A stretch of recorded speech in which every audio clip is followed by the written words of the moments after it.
Bonjour à tous, c'est Alan Arsman. Comme nous l'avons fait il y a un peu plus d'un an sur le thème de la Genèse, nous allons ici consacrer une vidéo non à explorer de nouvelles hypothèses comme nous en avons l'habitude, mais à mettre en lumière les recoupements entre les sujets de nos différentes vidéos sur le thème de l'Exode cette fois. Nous allons prendre quelques minutes pour souligner les relations et correspondances qui existent entre les thèmes évoqués en nos vidéos, afin notamment d'en cerner la pertinence globale, afin de cerner le caractère interdépendant des arguments de toutes ces démonstrations. Nous prendrons ensuite quelques moments pour parler de l'avenir de la chaîne et de nos prochaines publications, pour ceux que cela intéresse. Donc sur cette chaîne, nous présentons une analyse historiographique des récits bibliques, imposant à se questionner quant à l'historicité et la signification réelle de tous ces passages. Scientifiquement, l'historicité globale de ces textes anciens est une question qui doit être posée, même si beaucoup souhaitent fuir ce débat. C'est une question scientifique complexe qui ne peut en aucun cas être éludée en usant des trop communs raccourcis du style « tout est vrai » ou « tout est faux ». De telles affirmations simplificatrices relèvent de l'ignorance ou de l'idéologie et non jamais d'une quelconque réelle forme d'analyse rationnelle sur ces sujets. En science, pour pouvoir décréter l'historicité d'un récit, quel qu'il soit, il faut d'abord pouvoir examiner sa cohérence par rapport aux éléments connus de l'histoire des régions concernées. Il faut examiner les potentiels recoupements avec les éléments connus et validés de nos sciences, et lorsque la quantité de ces correspondances est suffisante, on en acquiesce l'historicité. C'est ce que nous faisons sur cette chaîne, nous analysons ces correspondances, nous identifions le contexte historique de ces vieux récits, contexte lui-même totalement indispensable à la compréhension de sa signification première et des nuances de son contenu. Mais comme vous le savez certainement, dans le cas de l'Exode, ce positionnement temporel global pose un large problème d'acceptation collective. Il y a un débat séculaire sur ce point.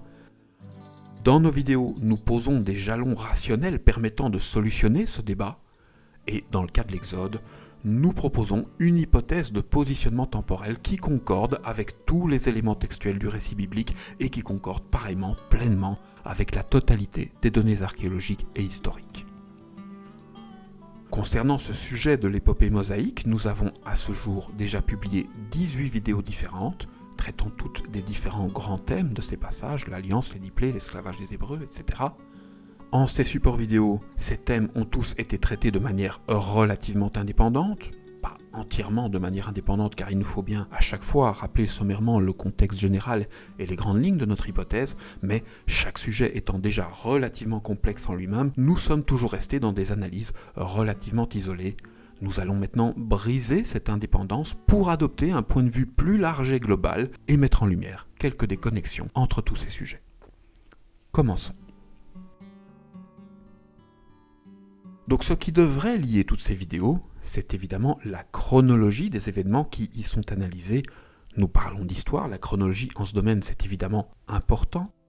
Nous avons donc déjà montré qu'il y avait bien pour chacun de ces thèmes bibliques un événement historique et réel en la période que nous proposons, mais nous n'avons pas encore pleinement tenu compte de l'ordre d'apparition de ces différents événements. Tous ces événements surviennent en effet dans un ordre particulier dans le récit biblique. Le massacre des innocents, c'est longtemps avant la tempête et les 10 plaies, elle-même positionnée avant l'Exode qui précède l'Alliance du Sinaï, etc. Or, tous les événements historiques que nous avons associés à ces différents événements bibliques sont tous datés, parfois de manière très précise, parfois cela reste encore une période, mais ces dates et périodes, toutes historiques, s'enchaînent bel et bien dans le même ordre que celui des textes bibliques. C'est exactement la même séquence d'événements dans la Bible, tout comme dans l'histoire. Nous allons donc parler ici un peu plus précisément de ces dates, tout en soulignant quelques autres rapports historiques d'importance. Donc selon nous, l'Exode biblique eut lieu en 1540 avant Jésus-Christ, au début du règne plénipotentiaire du pharaon Ahmosis Ier. Il se positionne donc à la charnière de deux grandes périodes historiques égyptiennes, la période de domination des tyrans Hyksos durant la seconde période intermédiaire et la période de retour au pouvoir des Égyptiens au début du Nouvel Empire. Nous avions déjà présenté cette hypothèse de positionnement global dans 2 vidéos introductives, encore assez générales, publiées il y a presque 3 ans déjà. En ces vidéos, nous avons emmené grosso modo une vingtaine d'arguments attestant de la crédibilité de ce positionnement en fin de période Hyksos. Longtemps plus tard, nous avons consacré une vidéo à l'examen du statut d'esclave des Hébreux bibliques, statut ambigu et contradictoire, puisqu'il y a bien des informations textuelles paradoxales à ce sujet en nos textes. Les Hébreux ont droit de possession, ils ont du bétail, ils ont de l'or, etc. Or, ce droit de possession n'existe pas dans l'esclavage. Les Hébreux ont toutefois subi de terribles sévices en ces périodes, les textes sont clairs, les dirigeants du pays les ont durablement maltraités. Or, comme vous le savez probablement, les Égyptiens de l'Antiquité ne sont pas du tout connus pour avoir été de pareils durables bourreaux et esclavagistes. Les propos du texte biblique vont donc à l'encontre de tout ce que les égyptologues ont identifié comme étant le comportement ordinaire de ce peuple, sauf que, justement, au moment de ce retour au pouvoir en fin de période Hyksos, les Égyptiens se sont comportés de manière totalement abominable. Et ils ne le cachent pas du tout. Il y a des écrits, il y a des traces archéologiques, il y a des commentaires anciens qui tous convergent pour affirmer qu'à ce moment-là de leur histoire, les Égyptiens se sont comportés de manière totalement immonde, imposant en représailles de terribles sévices à tous leurs adversaires sémites vaincus. À ce moment-là, ils ont pendu haut et court, sans procès, une part des anciens alliés des tyrans Hyksos et ont bel et bien ensuite réduit en esclavage tous ces anciens auxiliaires du pouvoir déchu pendant de longues années. Et cette période de répression égyptienne, elle est datée. Elle eut lieu immédiatement après leur reprise de pouvoir sur la fin du règne thébain d'Amosis Ier, dans les années qui précèdent l'exode de ce peuple Hyksos. Le séquençage des événements est donc bien le même qu'en les récits de nos textes sacrés. Ces deux vidéos sont donc liées, c'est la même hypothèse. Si nous sommes bien à la fin de la période Hyksos, alors oui, ils ont été esclaves, c'est un fait historique. Non peut-être avec un réel statut d'esclave, mais un esclavage de fait, dans le contexte d'une violente période de répression. Nous avons connu cela aussi en Europe. À la fin de la guerre 40-45, il y eut des répressions et des lynchages de ce type, mais comprenez bien que dans le cas de cette période de reprise du pouvoir par les Égyptiens, il n'est pas question de la fin de 5 années de soumission, mais de la fin de plus d'un siècle de soumission tyrannique par un oppresseur étranger. Il est donc tout à fait normal que ces répressions furent jadis très violentes, excessives, la colère des Égyptiens étant à mesure des sévices qu'ils subirent eux-mêmes quelque temps plus tôt. Donc oui, les arguments de ces vidéos sont interdépendants, et oui, cette interdépendance fonctionne évidemment comme toujours dans les deux sens. Il n'y a aucune autre période de leur histoire où les Égyptiens se soient laissés aller à de pareilles violences racistes et excessives, lynchage populaire, etc. Si les propos esclavagistes du récit biblique sont exacts, alors nous nous situons forcément dans cette période-là, car c'est une complète exception dans l'histoire de ce peuple et de ce pays. Nous n'en connaissons actuellement aucune autre. Et si vous connaissez au moins sommairement l'histoire de ces périodes historiques égyptiennes particulières, vous le savez, cet esclavage des anciens alliés Hyksos s'est jadis soldé par un gigantesque exode. Ces anciens alliés ont jadis tous fui l'Égypte à cause des répressions violentes qu'ils y ont subies. Cet exode-là, l'exode Hyksos, n'a jamais été nié par personne, c'est un exode historique dont on retrouve banalement des traces archéologiques, mais en une autre couche stratigraphique que celle communément examinée dans le cadre d'une recherche des traces de l'exode biblique, puisque nous nous situons plusieurs siècles en amont, plusieurs siècles avant les hypothèses de positionnement communément considérées, Ramsès II, Akhenaton, etc. Et au cours de cet exode-là, l'exode historique du peuple Hyksos, les fuyards, en nombre colossal, ont bel et bien dû passer de larges canaux emplis des eaux de la mer Rouge. Car oui, il y avait déjà des canaux en ces lointaines époques des ancêtres de notre actuel canal de Suez, et il était impossible de ne pas les croiser. Et l'un de ces passages de canaux a jadis donné lieu à un affrontement formidable entre Hyksos et Égyptiens. Affrontement au cours duquel de nombreux Égyptiens périrent noyés, un affrontement qui ne sera pas gagné par les Égyptiens, puisque les fuyards Hyksos ont bien ensuite continué leur périple. Armée égyptienne qui, au cours de cette bataille historique, était composée d'une neuve armée de chars, comme dans la Bible. Chars qui ont jadis complètement terrorisé leurs ennemis, comme dans la Bible, car il s'agissait tout simplement de la toute première armée de chars de l'Égypte ancienne. L'emploi de chevaux et de chars étant alors nouveau dans le pays, ce sont des importations dues aux Hyksos. Or, évidemment, une pareille bataille comportant deux groupes de nombres similaires et une même neuve et imposante armée de chars égyptiens a lieu dans la Bible au même endroit, au même moment du récit. Donc pareillement, nous sommes dans le même séquençage chronologique. Ce combat lors du passage d'un bras d'eau eut lieu au moment de la fin du pouvoir Hyksos, juste avant ou même pendant leur exode, mais forcément avant qu'ils ne rejoignent le Sinaï. Donc oui, ces événements-là sont évidemment alliés, eux aussi. C'est la même hypothèse. À ce que l'on sache, il n'y eut qu'une seule grande bataille pareillement perdue par les Égyptiens devant ces eaux, et elle eut bien lieu à ce moment-là, en fin de période Hyksos, au tout début du règne d'Amosis. Il n'y eut qu'une seule bataille où l'Égypte aligna pareillement une neuve et terrifiante armée de chars, dont la plupart finirent noyés, la bataille du Canal, en fin de période Hyksos. Et si ces anciens alliés sémites des Hyksos furent jadis tous contraints de fuir le pays, eh bien ce n'est pas pour rien. Il n'y a pas de gentils ni de méchants en cette histoire, comme bien souvent l'histoire réelle est complexe et nuancée. Les Hyksos ont bel et bien jadis exploité durablement le pays et ses habitants. Ils ont usé de leur position dominante pour discriminer les Égyptiens au profit des autres groupes sémites, leurs alliés. Ils les ont favorisés, c'est un fait historique. C'est donc parce qu'ils avaient jadis pactisé avec le pouvoir Hyksos montant que tous ces groupes alliés ont plus tard souffert de la répression égyptienne. Or, les Hébreux de nos récits ont bel et bien fait la même chose, et cela tous les historiens l'affirment depuis longtemps déjà. S'il exista, le personnage biblique de Joseph, l'un des patriarches ancêtres des Hébreux, s'installa jadis en Égypte durant la période Hyksos. C'est écrit dans nos Bibles, ce Joseph, fils d'Israël, a aidé un pharaon étranger à prendre le contrôle de l'Égypte. Or, aux époques possibles pour cet exode, il n'y a qu'une seule période où des pharaons étrangers ont ainsi conquis le pays, le début de la période Hyksos. Ces passages-là de nos Bibles correspondent donc, eux aussi, pleinement avec ces périodes et avec celles-là seulement. Nos textes décrivent ce que nous savons avoir été les événements réels de ces périodes-là, un pharaon étranger, aidé par des groupes sémites alliés, qui prend progressivement le contrôle de l'Égypte en prenant le contrôle de sa panse, le contrôle du delta, mettant ainsi fin à des millénaires de dynasties égyptiennes opulentes pour les remplacer par de neuves dynasties étrangères d'idéologie beaucoup plus ascétique, idée qui est justement celle qui est exprimée dans le fameux rêve du pharaon décrit en ces passages. À nouveau, en apparence, ces événements ne sont pas nécessairement liés aux précédents. Ils le sont pourtant bien en termes de cohérence intratextuelle, et lorsqu'on examine la chronologie du récit, nous sommes ici en les prémices du futur exode. L'origine de cette future haine des Égyptiens est ici expliquée.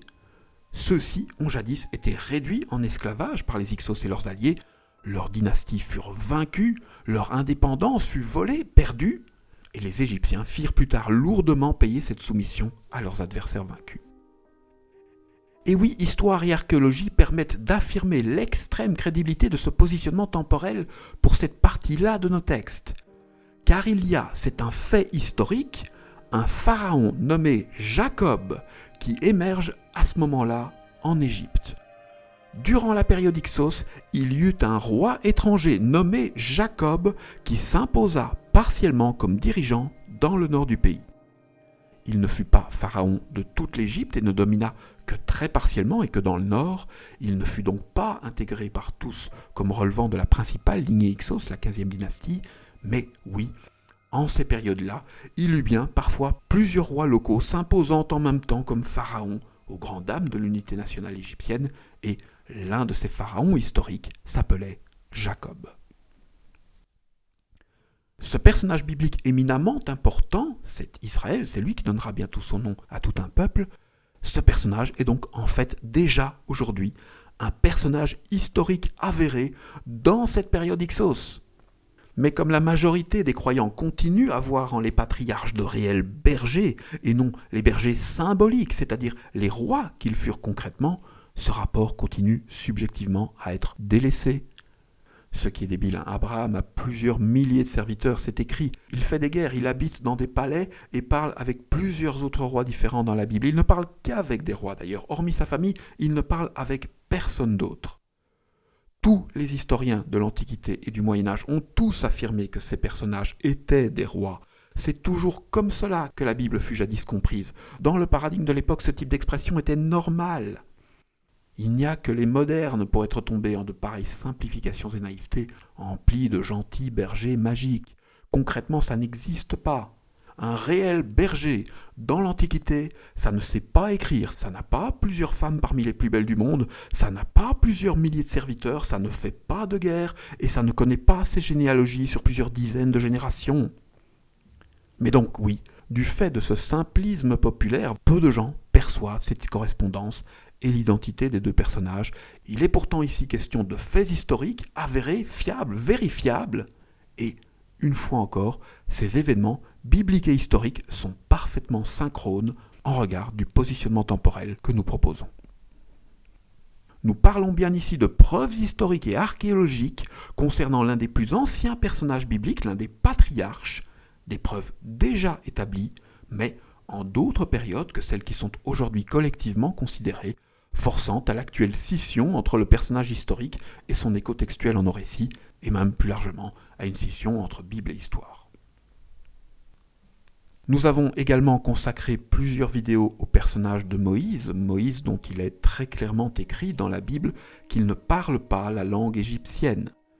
Moïse ne parle pas l'égyptien, c'est ce qu'il affirme lui-même explicitement au moment du passage du buisson ardent. C'est la raison pour laquelle il refuse au début d'aller parler au pharaon, rappelant cette incapacité linguistique. Comme Freud l'avait déjà démontré, Moïse est un allophone, il ne parle pas la langue du pays, l'égyptien donc. Or c'est un fait textuel totalement évident, Moïse a grandi à la cour du précédent pharaon. Moïse a grandi à la cour du pharaon et il ne parle pas l'égyptien. La cour de ce pharaon ne peut donc pas être une cour égyptienne. Or, aux époques possibles pour l'Exode, il n'y a qu'une seule période où le pays fut pareillement dominé par une cour étrangère, la période Hyksos. La synchronicité est donc à nouveau de mise. Une génération avant l'Exode Hyksos, nous sommes bien encore en le complétant du règne de ces rois étrangers. Il est donc normal qu'un enfant élevé à la cour à ce moment-là ait parlé une langue sémite et non l'égyptien, ce pourquoi Moïse donne un nom sémite à son enfant, ce pourquoi il sait effectivement parler avec tous les autres sémites, mais a besoin de son interprète, Aaron, la bouche de Moïse selon les propos du Dieu biblique, lorsqu'ils viennent tous deux s'exprimer devant Pharaon. Tous les éléments de cette vidéo sont donc pareillement concordants avec les événements de ces époques. Ils attestent tous de l'exactitude de ce positionnement-là. S'il exista, le personnage de Moïse ne peut avoir existé que durant la période Hyksos. Et pour lui aussi, pour Moïse, nous avons peut-être déjà à ce jour une preuve archéologique de son existence, ou pas. En effet, nous avons des textes égyptiens qui parlent d'un émissaire des Hyksos qui a jadis été envoyé pour négocier avec le pharaon, un émissaire qui se serait manifestement permis beaucoup de choses en face de Pharaon et aurait de ce fait été séquestré et menacé. Mais qui fut bien, oui, relâché par les Égyptiens parce que cet émissaire Hyksos était jadis perçu comme étant un personnage sacro-saint. Sacro-saint, tel est le terme, l'association qui est faite au sujet de ce personnage historique. Alors, je n'ai pas encore eu l'occasion de consulter personnellement les sources en question, mais à ma connaissance, le nom de cet émissaire Hyksos n'est pas précisé dans ses écrits, hélas. Il demeure donc évidemment une large incertitude, on ne pourra en aucun cas affirmer comme certain qu'il s'agisse de Moïse, mais ce personnage était bien perçu par les Hyksos, tout comme par les Égyptiens, comme étant sacro-saint, parce que l'immunité diplomatique dont il bénéficiait était bel et bien jadis perçue comme telle en Égypte ancienne.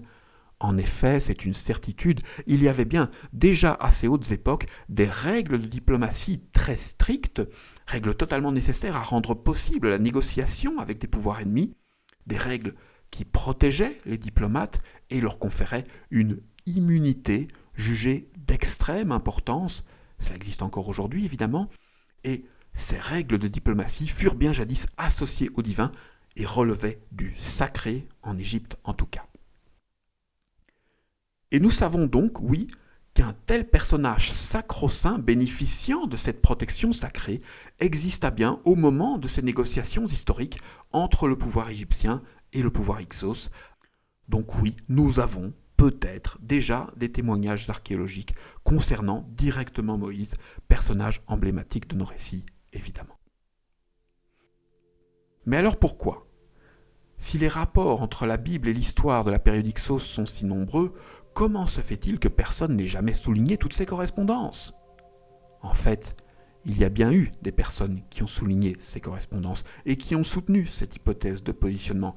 Il y en a même eu plusieurs centaines de milliers.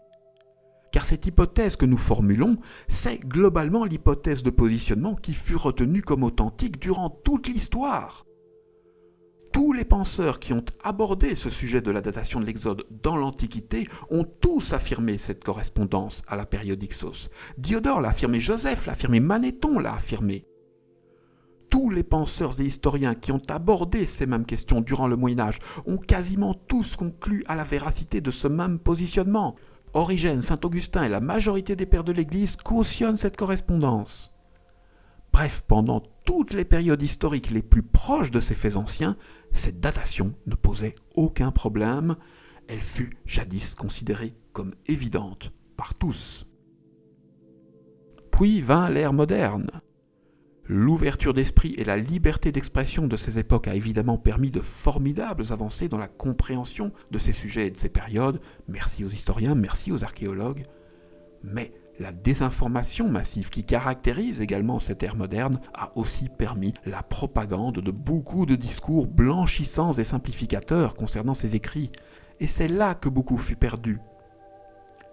L'Antiquité percevait Moïse comme un chef de guerre, comme un tueur, un personnage ambigu et complexe ayant prodigué de nombreux crimes. L'ère moderne en a fait un héros simplet, tout blanc, tout propre, une victime, presque un saint.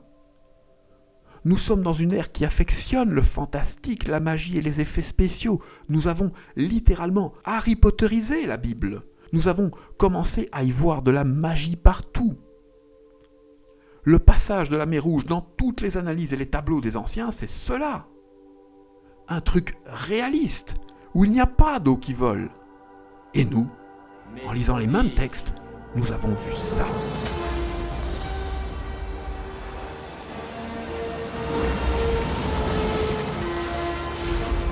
Un truc magique, totalement irréaliste. Et nous avons pareillement blanchi tous ces personnages.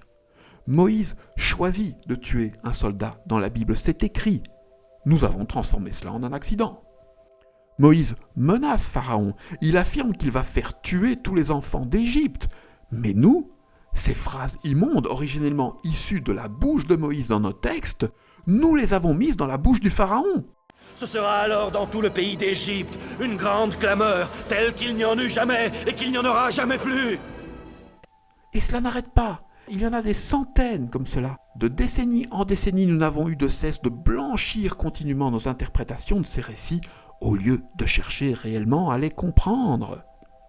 Ainsi donc, l'acceptation collective de cette hypothèse de positionnement est toujours restée impossible à ce jour, non pas pour des raisons scientifiques, mais pour des raisons traditionnelles et religieuses, pour des raisons politiques, des raisons qui tiennent en fait en un seul mot, en un seul nom, Baal.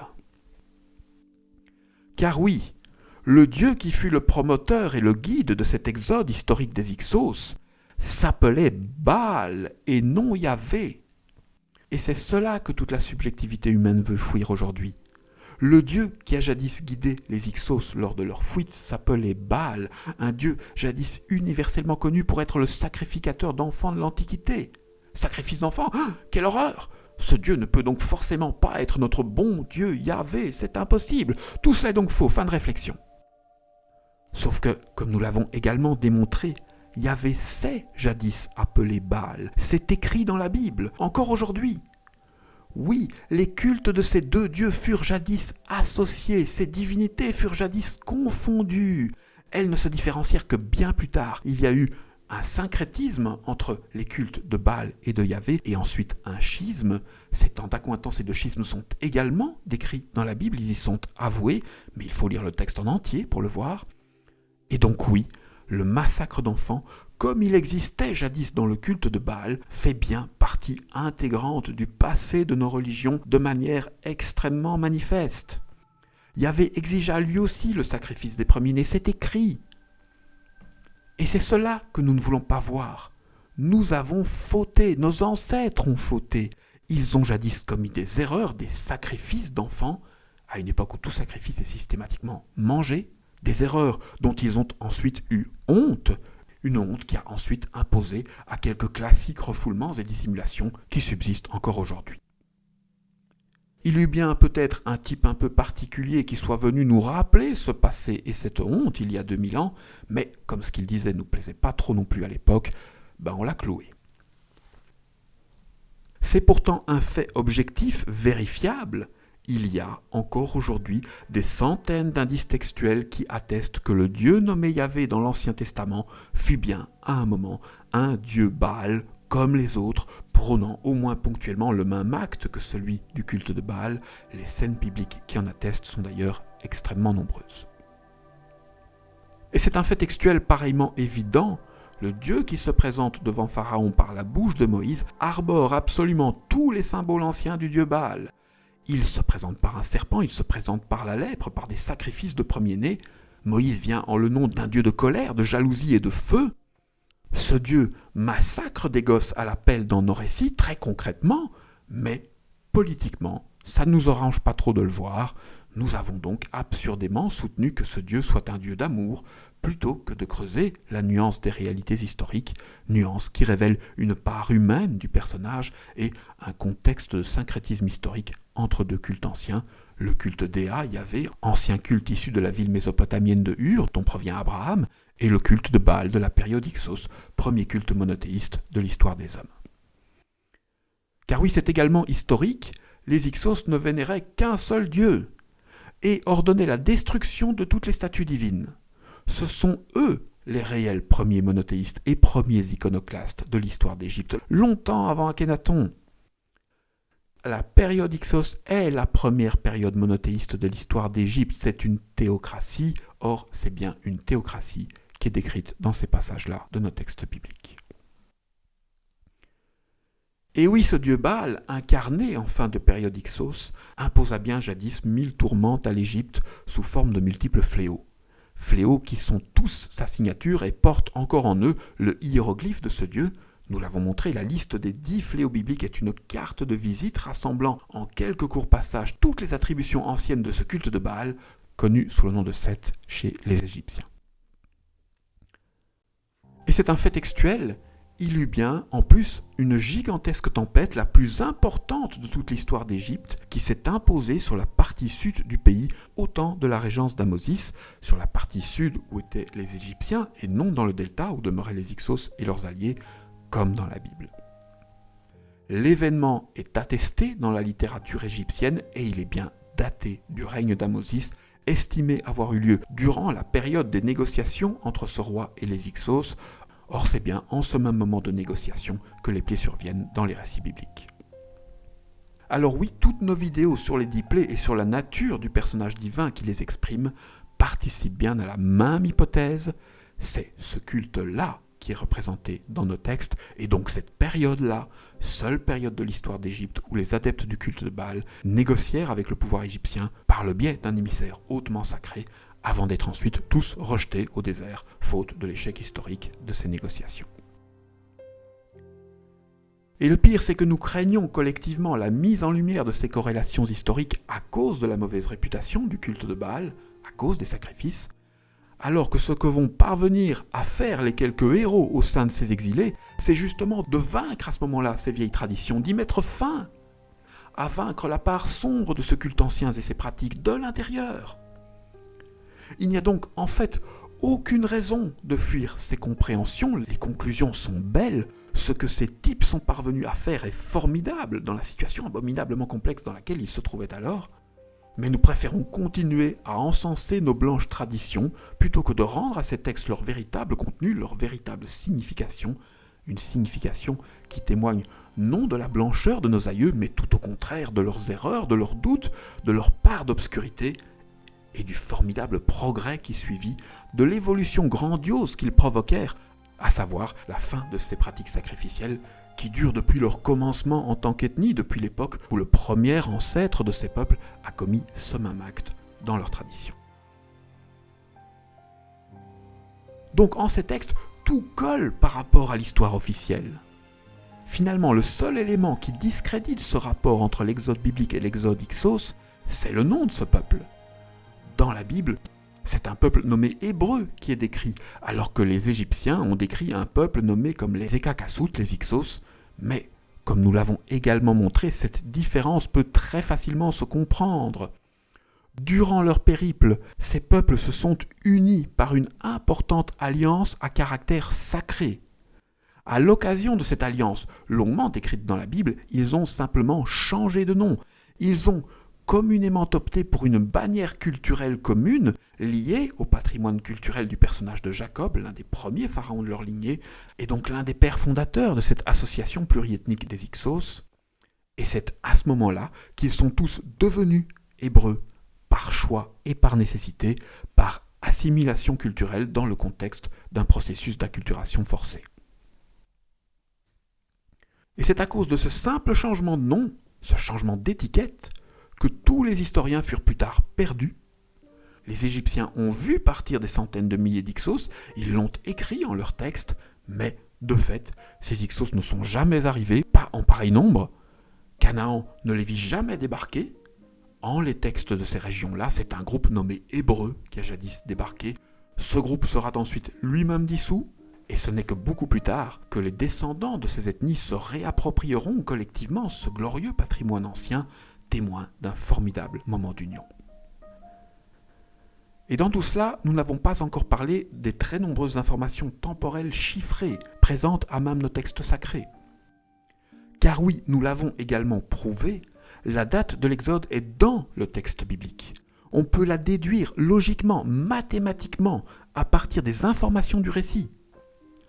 Et cette date, qui se conclut mathématiquement à partir des données textuelles, c'est bien très exactement 1540 avant Jésus-Christ, soit exactement l'année de l'exode historique des Ixos dans notre histoire officielle.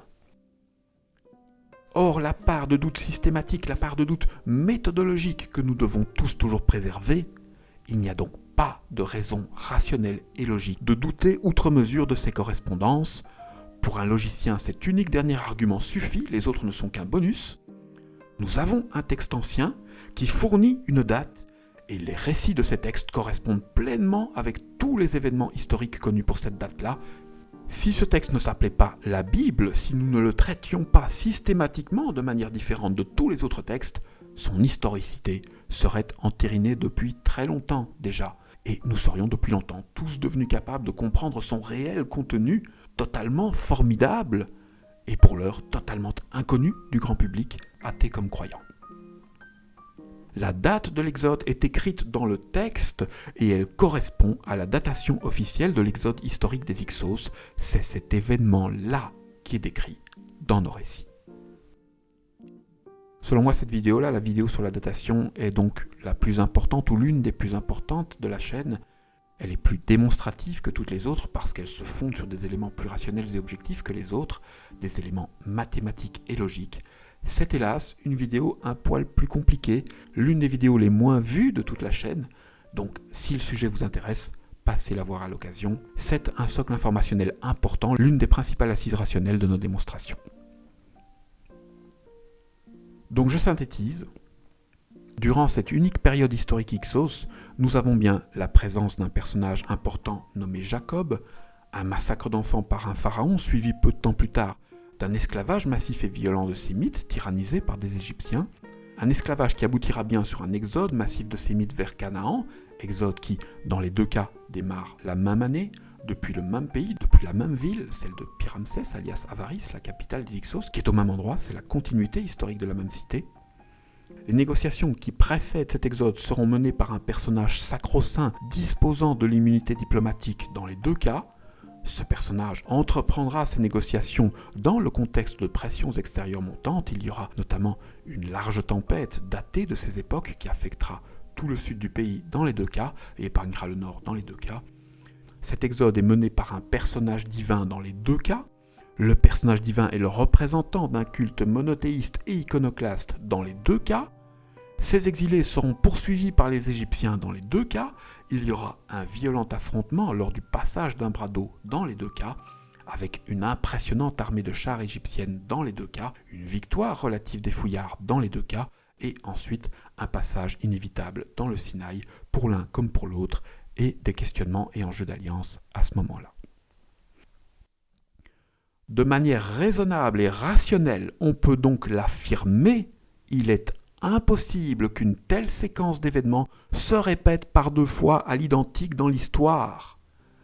L'affirmation inverse est irrationnelle et scientifiquement irrecevable, il n'y a aucun précédent.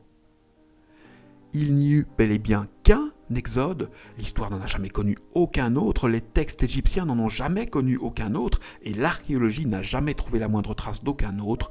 Tout cela, ce sont des faits. Tous les sujets de nos vidéos sont donc bien interdépendants. À nouveau, c'est une seule et unique hypothèse que nous formulons, où tout se tient, une hypothèse dont chaque élément implique tous les autres, sans biais circulaire, car nous avons aussi démontré tous ces points à force d'arguments indépendants. Nous parlons donc bien ici d'une théorie globale soutenue par plusieurs centaines d'arguments pertinents et convergents. C'est un ensemble dynamique. De quel côté que vous abordiez cette hypothèse, tous les autres pans seront impliqués. Si la date c'est 1540, alors oui, tout le reste est vrai aussi, car nous sommes dans la période Hyksos. Si notre interprétation concernant le langage natal de Moïse est exacte, alors oui, cela impose à conclure qu'il a grandi en la cour d'un pharaon qui n'était pas égyptien. Nous sommes donc en période Hyksos, etc., etc. De quel côté que vous preniez ces hypothèses, elles s'impliqueront toutes logiquement. C'est normal, nous parlons d'histoire.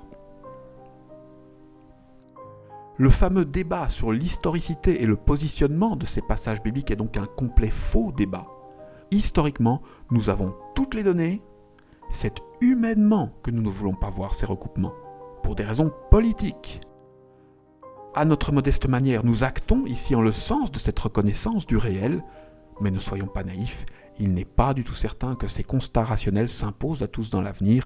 L'histoire en témoigne, ignorance et obscurantisme peuvent dominer en l'esprit des hommes pendant des millénaires, et nos interprétations bibliques n'ont pas évolué positivement depuis ces époques obscurantistes, nous sommes toujours dedans.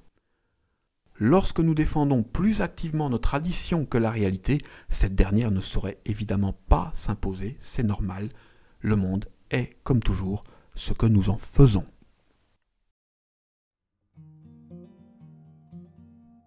Quelques mots concernant les commentaires en dessous des vidéos de la chaîne. Vous l'aurez constaté, je ne réponds ordinairement à aucun de ces commentaires. D'abord parce que je ne vis pas de manière connectée. Lorsque j'ai l'occasion de me connecter, je n'ai pas toujours beaucoup de temps, j'ai souvent beaucoup de choses plus importantes à faire. J'avais toutefois prévu à la base de répondre à toutes les questions et les commentaires pertinents des abonnés, et je pense toujours le faire, mais ce ne sera pas de suite. Pour l'heure, cela n'aurait aucun sens. La plupart du temps, pour répondre aux commentaires pertinents, je devrais présenter d'autres aspects de mes théories. Or, ces sujets ne sont pas simples. Ils réclament de larges vidéos, des sources, un contexte, une certaine complétude d'analyse. Il n'est donc pas du tout pertinent de bâcler ce travail en simplifiant ces sujets en 3 lignes au bas d'un commentaire. Cela ne donnerait rien du tout. Aucun raccourci de la sorte n'a réelle valeur d'argument. Je m'abstiens donc de fournir de telles réponses trop rapides et partielles, mais je répondrai pleinement à toutes ces interrogations par l'information des vidéos qui suivront, et je consacrerai probablement plus tard de pleines vidéos pour répondre aux questions pertinentes, aux réels arguments contradictoires qui sont avancés, et aux arguments uniquement. Car il y a aussi beaucoup de commentaires qui ne relèvent absolument pas d'une quelconque forme d'argument. Je tiens donc aussi à le préciser, je ne suis pas là pour faire du clash et du faux débat, et je n'en ferai pas. Aucun débat d'importance ne s'est jamais solutionné en les lignes de commentaires en dessous d'une quelconque vidéo. Ce n'est pas cela la fonction de ces lignes, et je ne suis pas là pour vous convaincre ou affronter vos convictions, ce n'est absolument pas mon but. Les commentaires sont là pour la possibilité de contradiction, pour laisser le droit de réponse, pour laisser la pleine liberté d'expression à tout un chacun, hors insulte et racolage évidemment. Pour l'instant, force est toutefois de constater que la majorité des commentaires ne sont pas issus de nos abonnés et ne commentent d'ailleurs pas souvent le réel propos de nos vidéos, ou alors ils n'en comprennent vraiment pas grand-chose, c'est inquiétant. Souvent aussi, la réponse est dans mes livres ou dans une autre vidéo, ou même un peu plus loin dans la même vidéo, mais la plupart n'examinent évidemment pas vraiment notre complet propos avant de prodiguer leurs hâtives attaques.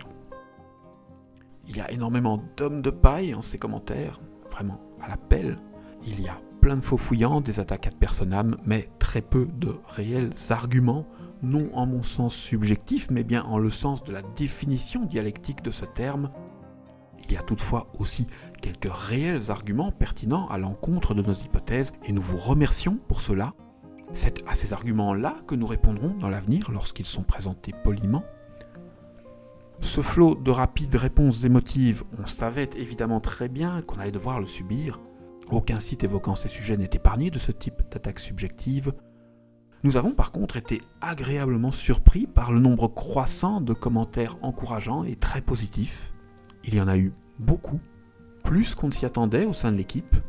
Donc grand merci à tout cela, grand merci à tous ceux qui font cet effort d'ouverture et de communication, pour eux tout comme pour nous. Et merci à tous ceux qui nous soutiennent de la sorte avec leurs encouragements et remerciements qui nous ont parfois réellement touchés, qui étaient parfois réellement intenses, authentiques et réellement beaux. Merci à vous pour tout cela.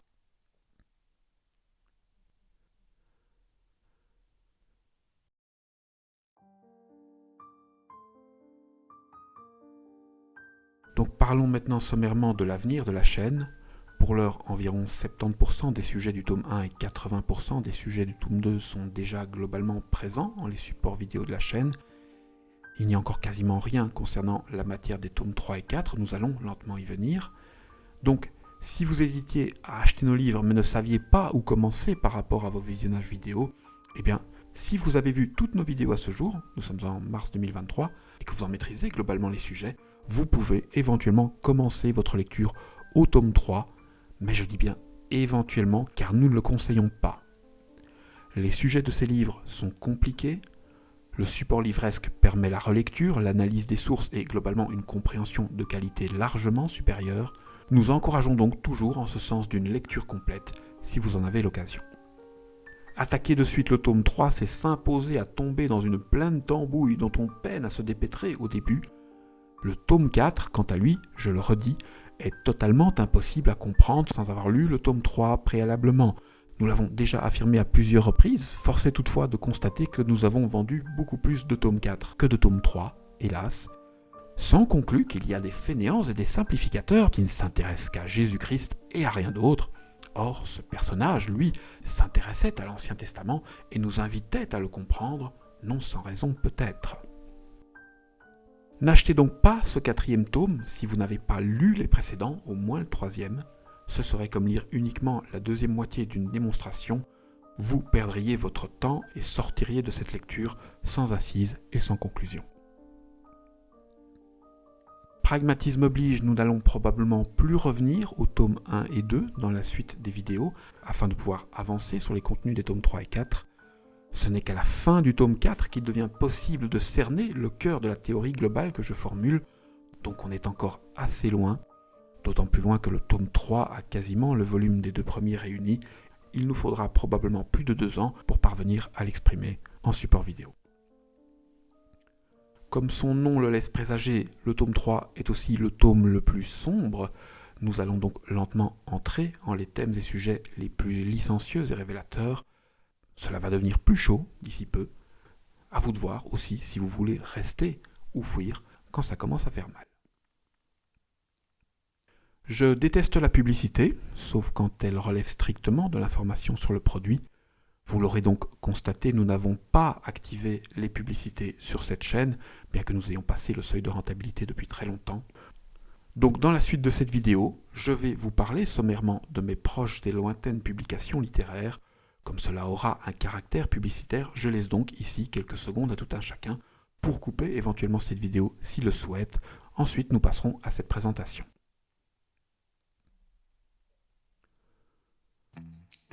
Donc le tome 5 de la Bible lue par Asperger sera publié au printemps 2024. Il n'est pas encore exclu que ce soit un double tome, étant donné le volume énorme de données que je vais tenter d'y synthétiser dans ces prochains mois. Il faudra donc un peu de patience.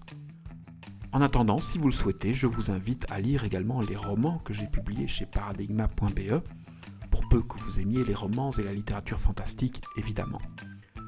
C'est une lecture beaucoup plus légère, dans de tout autres univers, mais le cœur de mes théories y est toujours présent d'une manière ou d'une autre, parfois de manière très discrète en toile de fond, comme dans le cas de la mémoire des vagabonds, mais parfois aussi de manière plus cinglante et évidente, comme dans le cas des 2 tomes de la série Onéris.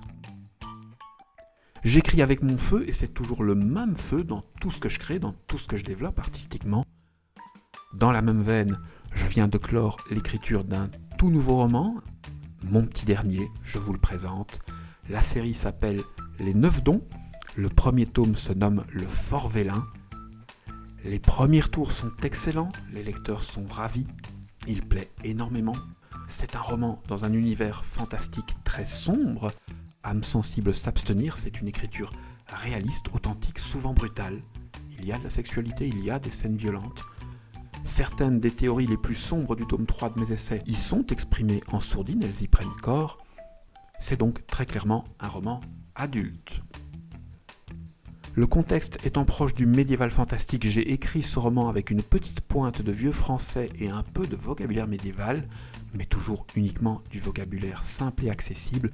C'est pour le plaisir littéraire, c'est pour l'immersion, pour l'ambiance. À vous de voir, évidemment, si vous aimez ou pas ce type de roman, et mon style, un peu archaïque et brut, mais à fond toujours porteur de sens, avec un scénario intense et creusé. Sur cette chaîne, on n'a pas de Tipeee, et on n'en aura probablement jamais. Si vous voulez nous soutenir, c'est en lisant, ou en offrant à d'autres de nous lire. Les ventes de livres nous font évidemment plaisir, on ne le cachera pas, mais elles ne sont pas notre but, cela reste du bonus. Notre but, c'est le savoir, c'est la connaissance, c'est la libre pensée, auquel toute une partie de notre œuvre est dédiée. C'est elle aussi que nous vous invitons à soutenir. Voilà, merci d'avoir regardé cette vidéo jusqu'au bout. Il n'y aura probablement pas de vidéo le mois prochain vu que je dois rentrer dans ma grotte pour recommencer à écrire. Nous continuerons évidemment ensuite à publier une vidéo par mois comme à notre habitude. Esprits tempérants et patients, nous vous invitons à toutes ces suites. D'ici là, excellent proche début de printemps à tous. Au revoir.